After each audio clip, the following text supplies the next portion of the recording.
Hello students, Namaste, hope all of you are well. Now this is the second lecture. Actually you all were waiting for atomic structure second lecture. In the first lecture we have discussed about the discovery of electron.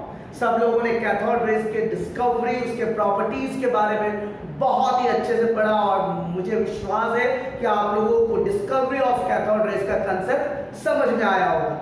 बच्चों, जब cathode rays का discover हो चुका था तब ई Goldstein के दिमाग में ख्याल आया कि अगर हमारा कोई भी एटम को हम लेते हैं वो तो न्यूट्रल होता है। कोई भी एटम जो है नेचर में न्यूट्रल होता है। इसका मतलब ये हुआ कि इसके अंदर में अगर नेगेटिव चार्ज पार्टिकल है तो पक्का इसके अंदर में पॉजिटिव चार्ज पार्टिकल भी होगा। तो इसके लिए ई गोल्डस्टीन ने 1886 में एक एक्सपेरिमेंट प्रोसीड किया। जैसे कि जूलियस प्लकर ने कैथोड रेज एक्सपेरिमेंट के लिए इवैक्यूएटेड टेस्ट ट्यूब लिया था, इन्होंने डिस्चार्ज टेस्ट ट्यूब लिया और इस डिस्चार्ज टेस्ट ट्यूब के अंदर में उन्होंने हाइड्रोजन गैस को बहुत ही कम प्रेशर पे इसको फिलअप किया। जैसे कि आप देख रहे हैं इस डायग्राम पे, यहाँ पर एनोड है, ये वैक्यूम पंप है, ये परफोरेटेड कैथोड है। परफोरेटेड कैथोड एक ऐसा कैथोड है जहां पर नीचे में होल्स होते हैं, जो अगर कोई भी रेज इस कैथोड से पास होगा वो परफोरेटेड जगह से होगा। परफोरेटेड का मतलब आप देख रहे होंगे यहाँ पर जो मैंने एनोड का इलेक्ट्रोड बनाया वो पूरा डार्क बनाया है और ये जो कैथोड बनाया है तो इसके बीच में गैप गैप गैप गैप डाला है जहां से रेज पास होंगे। इस रेज को पास होने के लिए ही इस टाइप के कैथोड को लगाया जाता है, जिस कैथोड को परफोरेटेड कैथोड कहा जाता है। तो यहाँ पर जब उन्होंने इस डिस्चार्ज टेस्ट ट्यूब के अंदर में हाइड्रोजन गैस को भरा बहुत ही कम प्रेशर पर, hydrogen gas inside at a very low pressure, और उन्होंने सामने में जिंक सल्फाइड का एक स्क्रीन बनाया जैसे कि कैथोड रेज एक्सपेरिमेंट में जूलियस प्लकर ने बनाया था। उनको विश्वास था कि अगर नेगेटिव चार्ज पार्टिकल है किसी भी एटम के अंदर में तो पॉजिटिव चार्ज पार्टिकल भी डेफिनेटली होगा। और उन्होंने एक्सपेरिमेंट को प्रोसीड किया। जैसे ही एक्सपेरिमेंट उन्होंने किया तो यहाँ पे देख रहे हैं आप लोग, इधर से एक रेज निकला। ये वही रेज है बच्चों जो पॉजिटिव इलेक्ट्रॉन, जिसको हम लोग एनोड कहते हैं, वहां से डेवलप हुआ और ये रेज उन्हें सामने में जाता हुआ दिखाई दे, जो आपको मैंने रेड कलर के रेज के रूप में लिखा है। और यहाँ पर उन्होंने भी ऑब्टेन किया कि नहीं, परफोरेटेड कैथोड के जो पार्ट परफोरेटेड है वहां से ये रेज पास हो रहे हैं और ये रेज सिंस पॉजिटिव इलेक्ट्रोड से डेवलप हुआ है, इसीलिए इस रेस का नाम पॉजिटिव रेस या फिर कैनाल रेस या फिर एनोड रेस कहा जाता है। सिंस एनोड जो हमारा इलेक्ट्रोड है वहां से डेवलप हुआ, इसीलिए इसको एनोड रेस, पॉजिटिव रेस इससे निकले इसीलिए पॉजिटिव रेस, और कैनाल रेस जैसे कैथोड है तो ये इसको कैनाल रेस कहा गया क्योंकि ये भी एक रेस के फॉर्म में निकला। जैसे ही रेस के फॉर्म में निकला, ई Goldstein got successful because he was confident that atom is neutral. अगर एटम न्यूट्रल है तो डेफिनेटली एटम के अंदर में अगर नेगेटिव चार्ज पार्टिकल है तो पक्का पॉजिटिव चार्ज पार्टिकल होगा ही होगा, और उसका सच सही निकला। जैसे ही उसने एक्सपेरिमेंट को किया 1886 में उन्हें इसके लिए नोबेल प्राइज से नवाजा गया। और जो हमारा इलेक्ट्रॉन का जो चार्ज बाय मास रेशियो था, ये सेम हमारे जे थॉमसन ने इसके बारे में भी डिटरमाइन किया कि जे थॉमसन का E बाय M रेशियो, तो उन्होंने भी कंफर्म कर दिया yes this is the positive raise. और ये पॉजिटिव रेज ने पूरे के पूरे एक्सपेरिमेंट में इतना तहलका मचाया जैसे कि कैथोड रेज ने बताया नहीं, कोई भी एटम के अंदर में जिस तरह से नेगेटिव सब एटॉमिक पार्टिकल को इलेक्ट्रॉन कहेंगे उसी तरह से ये पॉजिटिव सब एटॉमिक पार्टिकल का नाम प्रोटॉन पड़ा। और इसका मेन श्रेय इसके डिस्कवरर जो हमारे मेन है ई गोल्डस्टीन, अर्नेस्ट गोल्डस्टीन 1886 में प्रोटॉन का डिस्कवरी हुआ, जिसमें उन्होंने कुछ प्रॉपर्टीज के बारे में लिखा था कि प्रोटॉन की कुछ प्रॉपर्टीज है। तो बच्चों सबसे पहले तो मैं आपको ये एक्सपेरिमेंट ड्रॉ करने के लिए कहूंगा अपने नोटबुक में। जब भी आप इस एक्सपेरिमेंट को ड्रॉ करें तो ड्रॉ करते समय बिल्कुल अपने दिमाग को शांत करें और एक एक वर्ड को समझने की कोशिश करें। तो ये जो positive charge counter part of electrons था कि भाई इलेक्ट्रॉन्स को काउंटर पार्ट कौन करेगा, तो यहां पर ये discovery of positive charge particle उस होल से जाकर के निकले जिस होल में ये परफोरेटेड कैथोड है। यही वो होल है बच्चों जहां से हमारा एनोड रेस का डेवलपमेंट हुआ और एनोड रेस डिस्कवर हो गई। उसके बाद जैसे कि मैंने आपको कहा कि इस रेस का नाम पॉजिटिव रेस या कैनाल रेस देने वाले जे थॉमसन साहब है, जिन्होंने 1910 ईस्वी में उन्होंने चार्ज बाय मास रेशियो को मेजर किया और उनको पता चला कि ये जो है पॉजिटिव चार्ज। तो बच्चों इसके साथ जितना भी ऑब्जर्वेशन अर्नेस्ट गोल्डस्टीन को मिला था उसको प्रॉपर्टीज के रूप में उन्होंने डिटरमाइन किया। तो कोई पूछेगा आपको right the properties of anode rays, नाम याद रख लेना, positive rays, canal rays, anode rays, ये तीनों के तीनों एक ही नाम है और इनकी प्रॉपर्टीज सेम होगी, क्योंकि तीनों के तीनों एक ही है। वो कैनाल रेस हो या फिर उसको आप एनोड रेस कहें या फिर पॉजिटिव रेस कहें। तो बच्चों इनके प्रॉपर्टीज को आप लोग ध्यान से देखना और नोटबुक में लिखने की कोशिश करना।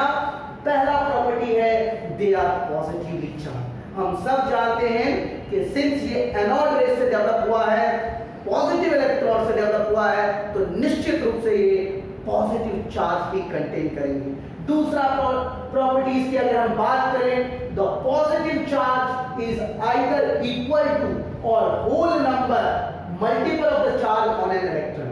मतलब जितने भी इलेक्ट्रॉन पे चार्ज थे उस चार्ज का या तो ये इंटीग्रल होगा, इंटीग्रल का मतलब होल नंबर के साथ मल्टीपल होगा, अदरवाइज जो चार्ज है बिल्कुल सेम चार्ज। अगर इलेक्ट्रॉन पर charge -1.6 into 10 to the power -19 coulomb है, तो बच्चों प्रोटॉन पे जो चार्ज होगा +1.6 into 10 raised to -19 कूलम। मतलब इन्होंने कहा दोनों के ऊपर में same charge but magnitude different होंगे। अगर हम अलग अलग गैस लेंगे तो ये चार्ज जो है इंटीग्रल मल्टीपल्स होगा। तीसरा प्रॉपर्टीज इन्होंने देखा, जब इसके अंदर में इस डिस्चार्ज टेस्ट ट्यूब के अंदर में जब उन्होंने हाइड्रोजन गैस को फ्री किया, when the hydrogen gas was filled in the discharge tube, the positive charge on the positive rays was equal to the negative charge on an electron। मतलब यहां पर जो चार्ज इलेक्ट्रॉन के पास था बिल्कुल का बिल्कुल सेम चार्ज यहां पर प्रोटॉन के पास भी आया। मतलब दोनों का मैग्नीट्यूड सेम था बट सिर्फ डिफरेंस था पॉजिटिव और नेगेटिव चार्ज। चौथा पॉइंट की अगर हम बात करें, the deflection of positive raise under the influence of an electric or magnetic field is smaller than that of the cathode rays for the same strength of field. This proves that positive rays have greater mass than that of electron। कहने का मतलब बच्चों, जितना electric current हमने cathode rays के time पे दिया था और कैथोड रेस के समय में जो इलेक्ट्रिक फील्ड और मैग्नेटिक फील्ड का जो स्ट्रेंथ था, जिस तरह से इलेक्ट्रिक फील्ड और मैग्नेटिक फील्ड ने जो डेविएशन किया था उससे कम डेविएशन हमारे इस कैनाल रेस में हुआ, हमारा इस एनोड रेस में हुआ। इससे ये प्रूफ करता है कि इलेक्ट्रॉन का मास और प्रोटॉन के मास में डिफरेंस है, प्रोटॉन इलेक्ट्रॉन से ज्यादा भारी है। नेक्स्ट पॉइंट की बात अगर हम करें, the mass of positive rays depends upon the atomic weight or molecular weight of the gases. जैसा गैस हम इसमें डालेंगे वैसा ही हमारा क्या निकलेगा बच्चों, मास ऑफ पॉजिटिव रेज निकलेगा।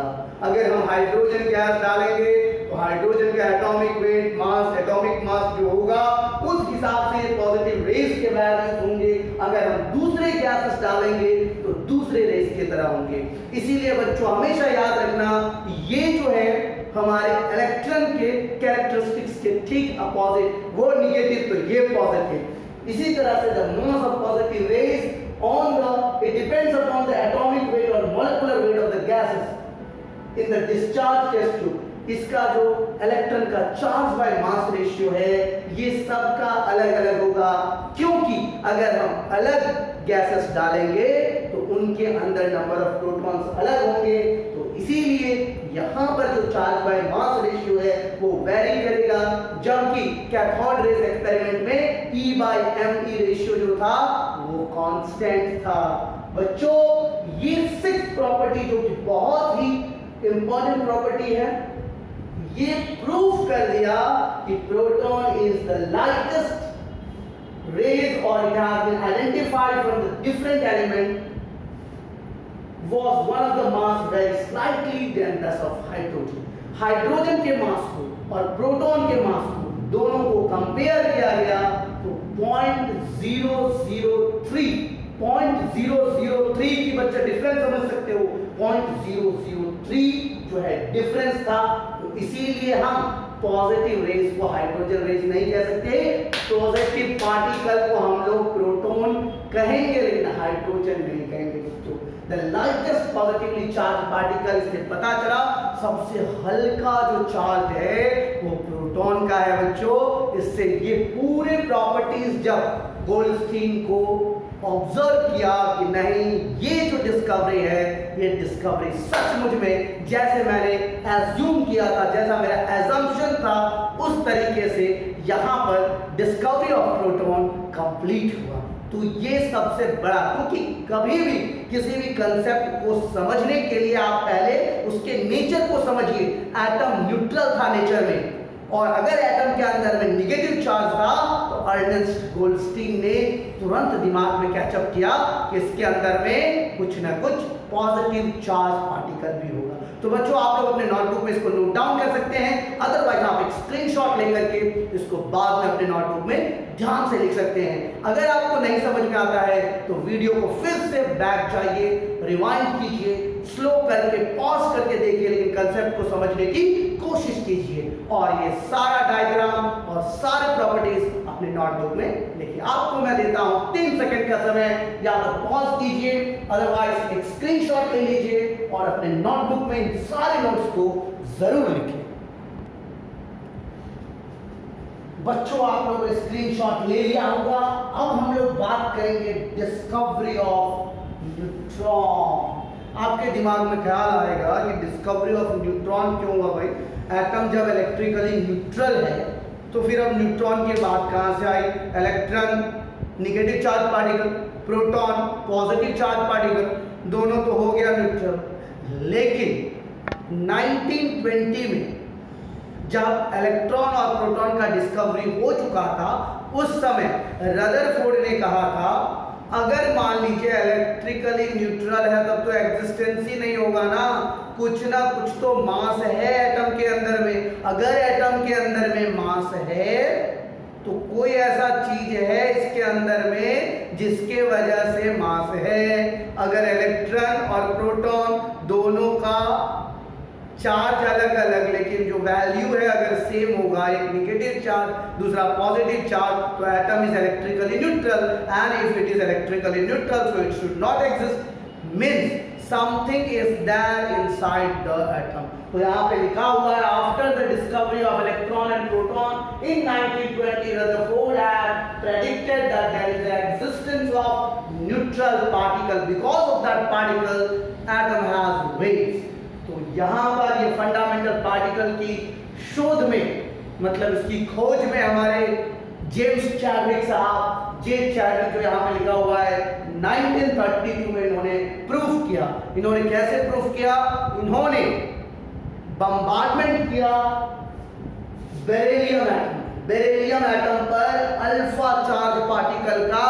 जैसे ही इन्होंने बम्बार्डमेंट किया तो इन्होंने देखा there is an emission of radiation with high energy। याद रखना बच्चों, इन्होंने जो देखा emissions of radiations जिसकी कुछ प्रॉपर्टीज यहाँ पे मेंशन है।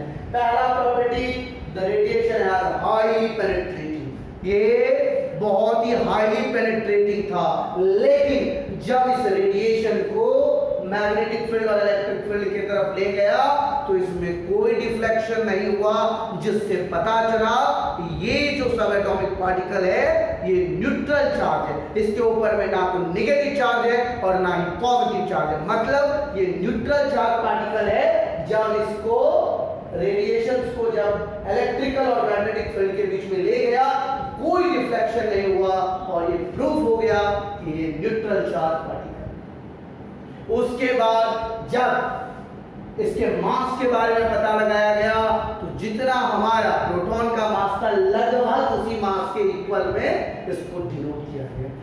और द न्यूट्रल पार्टिकल को अब यहाँ पर जो ये न्यूट्रल था, न्यूट्रल वर्ड, इसको नाम दे दिया गया न्यूट्रॉन और ये एक सब एटॉमिक पार्टिकल। तो बच्चों इस तरीके से इलेक्ट्रॉन, प्रोटॉन और न्यूट्रॉन तीन हमारे सब एटॉमिक पार्टिकल बन गए। और यहाँ पर जो रिएक्शन मैं आपको दिखा रहा हूँ जिससे जेम्स चैडविक ने अपना एक्सपेरिमेंट करके प्रूफ किया था कि किस तरह से न्यूट्रॉन होता है, कैसे कोई रेडिएशन डेवलप होता है। तो ये बेरिलियम एलिमेंट है बच्चों, और बेरिलियम एलिमेंट के ऊपर में इन्होंने अल्फा चार्ज पार्टिकल जिसको हीलियम 2 के रूप में हम लोग डिनोट करते हैं, यहाँ पर इसको इन्होंने बम्बार्डमेंट किया और उनको एक कोयला मिला जिसको कार्बन कहते हैं, जिसका एटॉमिक नंबर 6, मास नंबर 12 और उसके साथ ये 0 and 1, मतलब यहाँ पर जो किसी भी ऑब्जेक्ट में जो मास होता है यहाँ पर कोई चार्ज तो नहीं होगा लेकिन इसमें मास होगा। तो बच्चों न्यूट्रल जो है चार्ज न्यूट्रल होगा लेकिन उसके अंदर में मास होगा, जिसके बारे में आइडेंटिफाई किया गया कि नहीं किसी भी एलिमेंट्स में मास जो होता है that is only and only because of neutron. और उसके बाद जब इसके मास का वैल्यू निकाला गया तो उसकी वैल्यू थी 1.00893 AMU, जो लगभग 1.6753 into 10 to the power -24 ग्राम और 1.6753 into 10 to the power -27 kg। जब इस मास को कंपेयर किया गया तो पता चला नहीं कि ये तो हाइड्रोजन के मास के बराबर है। तो बच्चों यही रीजन है कि हाइड्रोजन में एक भी न्यूट्रॉन नहीं है। हाइड्रोजन का एटॉमिक नंबर भी 1, मास नंबर भी 1, न्यूट्रॉन का फॉर्मूला होता है atomic mass minus atomic number 1 - 1 = 0। तो बच्चों हाइड्रोजन यहीं से पता चल गया कि न्यूट्रॉन की जो वैल्यू है, जो मास है, वही मास हमारा हाइड्रोजन का होगा। तो बच्चों ये था हमारा डिस्कवरी ऑफ प्रोटॉन और न्यूट्रॉन। आशा करता हूँ सब लोगों को कंसेप्ट समझ में आया होगा।